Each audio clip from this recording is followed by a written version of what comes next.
আসসালামু আলাইকুম। Samsung A35 মার্কেটে সেল হওয়া বেস্ট একটা স্মার্টফোন, যার হাইপ দেখে আমি এটা কিনেছিলাম প্রায় 3 মাস আগে। এই 3 মাস পর স্যামসাং A35 8GB র্যাম এবং ভিয়েতনামের ভার্সন এর খুঁটিনাটি বিষয়গুলো আজ আমি আপনাদের কাছে তুলে ধরবো।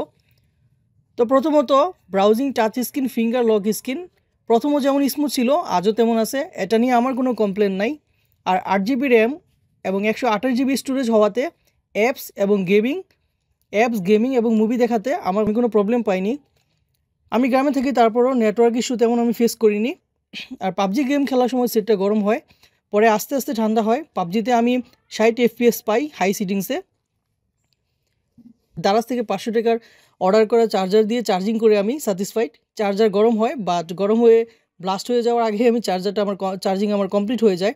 আর দুবার আপডেট দেওয়ার পর চার্জ ব্যাকআপ আমি ভালোই পাই।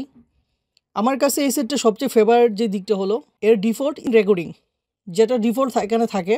আর সাইড দিয়ে বর্ডার 1080p ভিডিও রেকর্ডিং করা যায়। বাট এর ক্যামেরা আমাকে স্যাটিসফাইড করতে পারেনি।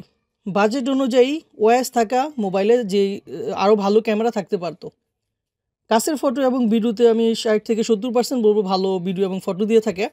বাট দূরের ভিডিওতে এবং তেমন একটা কোয়ালিটিফুল নয়। তো সতর্কতা বলবো, ক্যামেরাতে প্রোটেকশন ইউজ করবেন, ক্যামেরার প্রোটেকশন ইউজ করবেন। আর কেসিংটা ব্যবহার করবেন, কারণ এটা ময়লা হয় কেসিংয়ের পেছনটায়, হাতে টাচ পড়ে। 3 মাস পরে ব্যবহার করা স্যামসাং A35 আরেকটা রিভিউ আপনি চাইলে আমার প্রথম ভিডিওটা দেখতে পারবেন। ভিডিওটা ভুলগুলো ক্ষমার দৃষ্টিতে দেখবেন এবং ভিডিওটাতে অবশ্যই লাইক করবেন।